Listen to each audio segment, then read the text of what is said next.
Hey guys, so in today's video, I'm gonna be giving a quick overview on how I film my videos, specifically my journal videos. As this has been requested by a lot of people, I figured that since I'm still quite a beginner when it comes to the filming process, I just wanted to give my advice and tips to those of you who are thinking of making journal videos and starting your own YouTube channel. So without further ado, let's get it.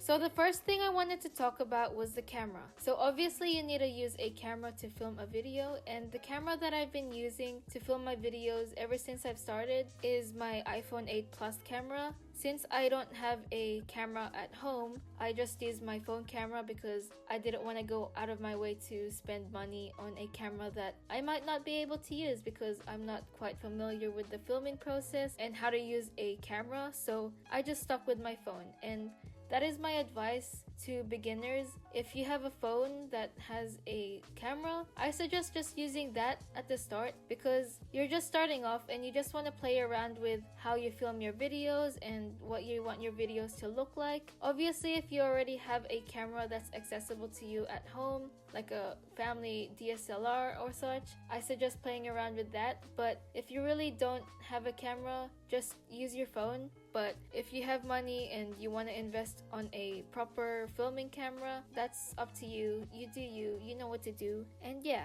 So the next thing I wanted to talk about is the tripods. So there are so many different tripods that you can use when it comes to filming. Tripods just make it easier and nicer whenever you want to make a video with different angles and shots, and it just brings your video to another level basically. So the tripods that I've been using ever since I started includes a gooseneck tripod, a selfie stick tripod, and a gorilla pod tripod. So the gooseneck tripod is basically a tripod that's very flexible. You basically just clip it onto your table or shelf or whatever is close to you, and you just mold the tripod based on what type of angle you want to get. And this is a good tripod you can use when it comes to basically filming an overhead shot and getting that angle where the camera is parallel to the table. I personally don't have this tripod anymore, but I found it very helpful when getting this overhead angle. I find it so hard to achieve this look and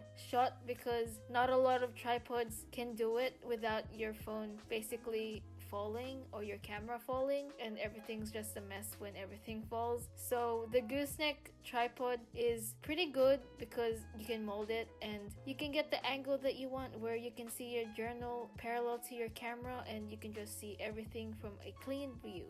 Another tripod that I have that also achieves this overhead look or shot is the selfie stick tripod that I have. So it looks like a selfie stick at first, but you can basically extend it and there are legs, so it could be used as a tripod as well. So you basically just add your phone or your camera onto the little clasp section where you add your filming device. So what makes it cool is that when you add your filming device or phone onto the tripod, you can basically move it downwards so it's facing down onto the table, so it's parallel and it gives you the overhead angle view that some journalists use when filming journal videos. So this is also another alternative from the gooseneck tripod that I've tried before, and I just got this online and it was pretty affordable and it's good enough when it comes to getting that type of angle. So if you're looking to invest in a tripod like this, I'll leave the link in the description if ever you're interested. The only thing that bothers me about this tripod is that if ever I do need to use the tripod to film an overhead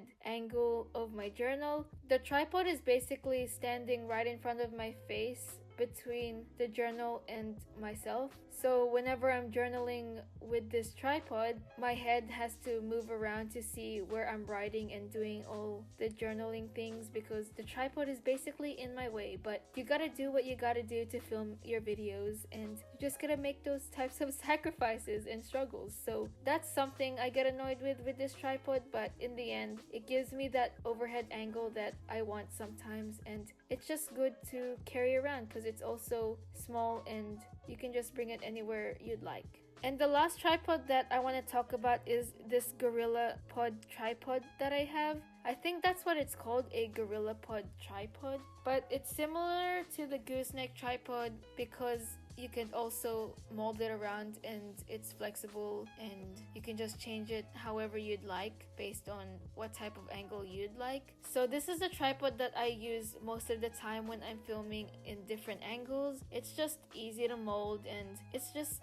nice to use, and I just think it's pretty handy, not just for journaling but also if ever you want to film outside or vlog or just film basically anything, to be honest. So out of the 3 tripods that I've talked about, the tripod that I recommend the most is the GorillaPod tripod. However, get whatever is accessible to you as always, and just get what you think will help you the most. Tripods can also get quite pricey, so if you're not able to spend a lot of money on a tripod, try looking at stores like Daiso or Miniso because they have other alternatives for tripods, or look online for other alternatives or dupes of expensive tripods because you can find pretty cheap, good quality tripods online.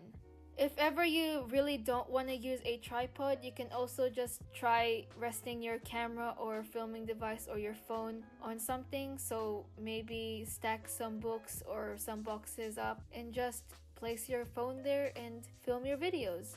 As always, just use whatever you have. Just try your best to make things work for you and try to be innovative and play around with things because there's always a way. Just try hard.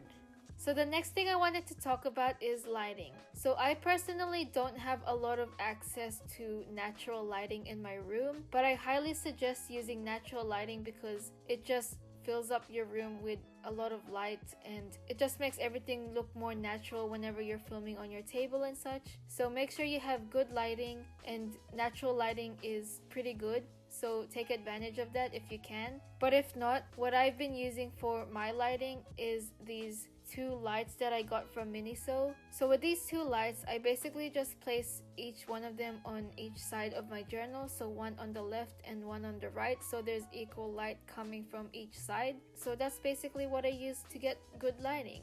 It might not look the most natural, but it's good enough, and I'm just working with what I have because natural lighting does not exist in my room, and I'm just doing what I can. So my tip when it comes to lighting is to just use as much natural light as you can. So open your windows, pull the curtains back, and just get all the natural light you can into your room and onto your table. But if not, you can also use lamps and other light sources that you have that's accessible to you. So the lights I got are from Miniso. And again, the details for the things that I own, such as the lights, will be linked in the description or written in the description. So check that out if you're interested. So the next thing I wanted to talk about briefly is the microphone. So whenever I film a video and I do voiceovers, the microphone I use is basically just the microphone I have on my phone. So I use the voice memo app that's already embedded into the iPhone, and I basically just use this app whenever I film a video or do a voiceover for my video. And I think it's just good enough as it is because I don't really want to invest in another microphone. But if you do want to invest in a microphone, you go do that. So my advice when it comes to microphones is use what you have.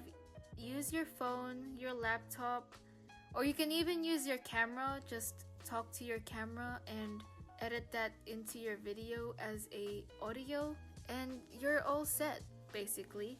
So that's all I wanted to talk about when it comes to filming journal videos. If I missed anything, feel free to comment down below and I'll do my best to answer to the best of my ability. I was also planning to embed a section talking about how I edit my videos as well, but I might do that in a separate video. So if you're interested, let me know, and hopefully the tips and advice that I gave in this video is helpful to some of you guys, and hopefully to those of you who are thinking of making journal videos or thinking of starting a YouTube channel. I hope the tips I gave were pretty helpful. So these tips are just based off my personal experiences, so hopefully they are helpful to some extent. If not, I apologize. If you have anything to say or any other questions you'd like to ask me, feel free to leave them in the comment section down below. And that's pretty much all for this video. Like this video if you liked it, comment down below, subscribe if you liked my content, and I'll just see you in my next one. Please take care of yourselves and I hope you have a good day, and bye!